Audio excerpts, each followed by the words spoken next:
Bonjour à tous les amis, aujourd'hui on se retrouve sur World of Warcraft et cette fois-ci je vais vous montrer les mascottes. Alors les mascottes, qu'est-ce que c'est? C'est un jeu dans le jeu. Donc c'est à dire que vous avez votre jeu classique WoW, vous allez monter votre personnage, faire des donjons, des raids et ben voilà, vous vous dites tiens, qu'est-ce que je pourrais faire à côté pour me détendre hein, ou il y a des joueurs qui font que des mascottes, faut savoir. Et ben c'est Pokémon dans le monde de World of Warcraft. Voilà, c'est aussi simple que ça. Donc vous avez vos mascottes, donc vous voyez le personnage, le joueur qui est en face de moi là, un petit niveau 23, et bien vous voyez elle a sa petite mascotte, un petit pingouin qui la suit. Donc si je vous montre la collection, vous allez ici dans Codex des mascottes, et vous avez toutes les mascottes du jeu. Alors quand elles sont colorées comme ça, c'est que vous l'avez, et quand elles ne sont pas colorées, voilà, c'est que vous ne l'avez tout simplement pas. Alors il y a énormément de mascottes, donc vous voyez, hein, je fais défiler et vous allez voir moi où je m'arrête. Donc moi je m'arrête ici, hop, juste là. Donc vous voyez, j'ai fait quoi? Un sixième de la barre et j'ai quand même 228 mascottes les amis. Donc voilà, ça vous donne une idée, hein, on est aux alentours entre 600 et 800 mascottes hein, sur World of Warcraft. Donc c'est vraiment, c'est comme Pokémon, hein, c'est autant que Pokémon. Alors ces mascottes, vous allez les trouver soit en pleine nature, soit en faisant des hauts faits, soit en faisant des quêtes en récompense de quêtes, soit en faisant des donjons, sur des mobs rares. Alors vous allez les trouver un peu partout. Et je vais vous montrer juste après comment, les différentes façons de les avoir. Donc vous avez bien sûr, comme dans le jeu de base, comme sur WoW, vous avez des quêtes liées spécifiquement mascottes. Alors je rappelle, les mascottes c'est vraiment pas obligatoire du tout, hein. C'est juste un petit kiff, hein. Si vous aimez Pokémon, vous allez aimer aussi les mascottes. Donc vous avez des dresseurs, c'est des champions aussi qui vont être disséminés aux quatre coins de l'univers et ils vont vous demander de les battre pour gagner différentes récompenses. Donc là vous voyez elle, c'est une quête classique, une quête journalière, voilà, elle me demande voilà, de vaincre 10 joueurs. Et j'ai quelques bonus, voilà, un sac avec des objets dedans. Bon, très bien. Vous avez différentes quêtes journalières. Souvent, les quêtes journalières vous donnent des monnaies, et les monnaies vont vous servir à acheter des objets spéciaux aux vendeurs de mascottes. Donc là, vous voyez ce vendeur-là qui a Hurlevent, par exemple, elle propose des pierres de combat.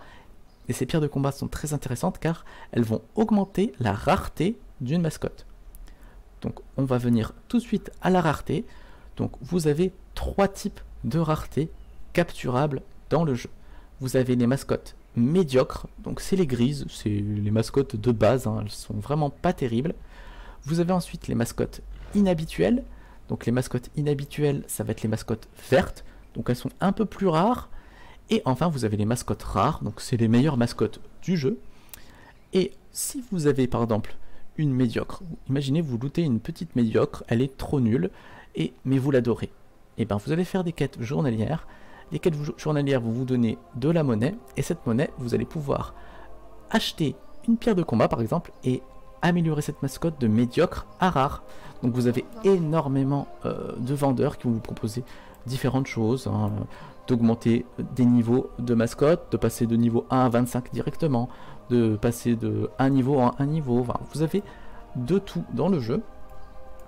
Et je vous montre tout de suite la rareté. Donc ici, alors je vais juste mettre une mascotte verte pour vous montrer. Hop, donc ici vous avez une mascotte, alors on va les mettre dans l'ordre. Vous avez ici une mascotte de type médiocre, donc bon, la qualité elle est nulle. Vous avez en dessous la verte qui est inhabituelle. Et vous avez, voici Balle qui est une rare, qui est très rare. Hein. Là, elle est très très rare. Donc, vous avez toutes les informations disponibles ici. Donc, son niveau, ses points de vie, son attaque, sa vitesse. Vous avez ses sorts, tout ce qu'il va apprendre. Bah, plus il va évoluer, plus il va apprendre de sorts. Et juste ici, alors je vais prendre une mascotte un peu évoluée. Hop, on va mettre l'abeille. Et juste ici, vous avez, donc vous voyez ces 6 sorts. Et ici, vous pouvez choisir les sorts. Donc vous avez le choix entre ces deux-là ou ces deux-là. Donc ici, vous voyez, hein, vous regardez. Bon, tiens, je préfère mettre ça. Ici, je préfère mettre ça. Et là, je vais préférer mettre... allez, on va mettre ça. Hop. Donc vous faites votre build en fonction, bien sûr, de vos adversaires. on vient de voir les raretés des mascottes, et là on va s'intéresser au type de mascotte. Donc comme vous pouvez le voir ici, vous avez un type, il est aérien. Le fan, lui, c'est une bestiole, Bâle, c'est un magique. Donc chaque mascotte a un type. Et ce qu'il faut savoir, c'est que les types ont des caractéristiques bien précises, ça il faut le noter.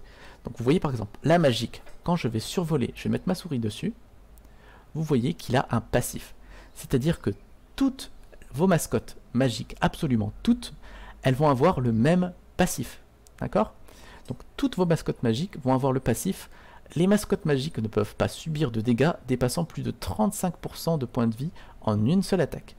Si je choisis par exemple le fan, qui est une bestiole, toutes les bestioles ont comme passif, elles sont immunisées aux étourdissements, aux enracinements et au sommeil. Donc vous voyez, chaque mascotte a bien sûr un passif précis, et c'est assez sympa d'essayer de trouver les meilleures combinaisons, être le meilleur en stratégie, etc. C'est vraiment, voilà, je vais le répéter sans arrêt dans cette vidéo, hein, mais c'est vraiment comme Pokémon. Hein.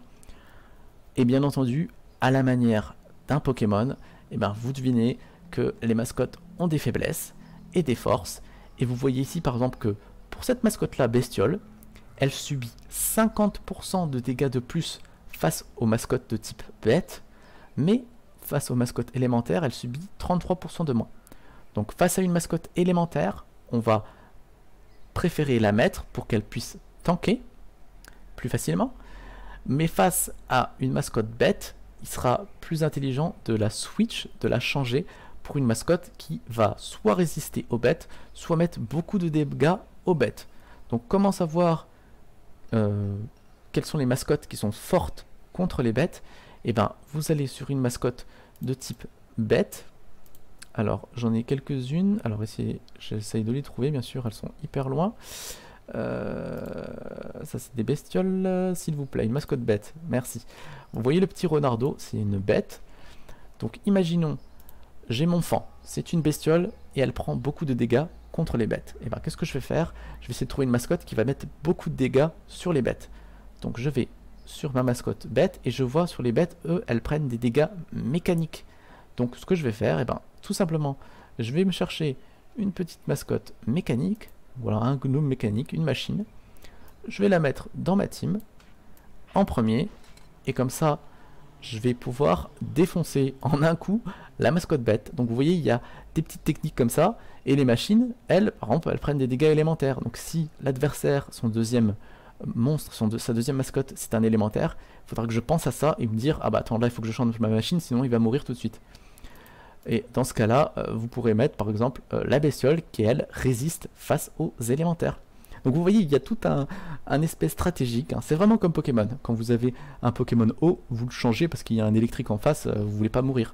Vous allez mettre une pierre, par exemple, un racaillou, quoi. Donc c'est vraiment très stratégique, très plaisant à jouer. Vous pouvez jouer, comme je disais, contre des champions qui sont des PNJ. Hein. Vous pouvez le jouer aussi contre des vrais joueurs en PvP. Et vous pouvez aussi le jouer en pleine nature. Vous allez rencontrer des mascottes aléatoirement. Et d'ailleurs, c'est le prochain point, c'est comment capturer des mascottes. Donc là, je prends une monture au pif. Et on va voler. Alors, premier point pour capturer les mascottes. Vous allez ici dans pistage. Et vous cochez pistage des mascottes. Hop, je le coche. Comme ça, dès que je vais survoler ou approcher d'une mascotte, elle va s'allumer en vert. Vous allez voir ça tout de suite. Alors une fois que le pistage a été activé, vous vous rendez tout simplement sur la mascotte que vous voulez capturer. Donc là, je ne sais pas, il y a un petit fan, une grenouille. Bon, allons nous faire une petite grenouille. Donc vous voyez, la grenouille est ici. Vous faites tout simplement un clic droit dessus. Et vous combattez cette grenouille. Donc vous voyez, là la grenouille, elle n'est pas verte ni bleue, elle est blanche-grise. Donc ça veut dire que c'est une technique, c'est une mascotte de base. Donc bon, elle vaut pas trop le coup d'être capturée. Mais pour la vidéo, on va la capturer. Donc vous mettez une mascotte qui est à peu près du même niveau pour éviter de la tuer. Hein, parce que quand vous la tuez, hein, ben, c'est comme dans Pokémon, elle meurt. Donc là, on va l'attaquer. Donc vous avez vos 3 sorts que vous avez choisis. Vous pouvez bien sûr changer de mascotte en plein combat. Vous pouvez aussi abandonner un combat. Si le combat, bon, vous voyez qu'il est perdu d'avance, vous pouvez le faire. Et très important, alors j'espère que je vais pas la tuer, mais vous avez ici le piège, donc la Pokéball. Donc quand la mascotte a 35% de points de vie, quand il lui reste 35% de points de vie, je vais pouvoir la capturer. Donc là vous voyez, c'est parfait, le piège s'est allumé, et là je vais pouvoir lancer mon piège, ma Pokéball. Donc vous voyez que la chance de capture augmentée de 30% à chaque essai raté. Donc c'est à dire que là j'ai 30% de chance de loot la mascotte. Si je la rebalance, je vais avoir 30% supplémentaire de chance.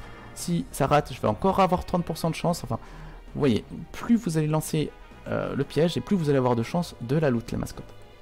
Donc là, on va lancer le piège. Hop, j'ai capturé la mascotte. Donc ma mascotte a reçu de l'expérience.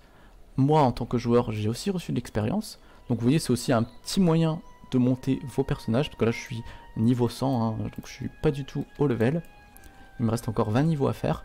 Donc vous avez loot votre mascotte. Ensuite, tout simplement, vous allez la chercher, voir où elle est. Alors c'était une mascotte blanche, hein, donc j'en ai pas beaucoup de mascottes blanches, donc elle doit être là. Donc vous voyez, petite grenouille. Vous voyez qu'elle est commune.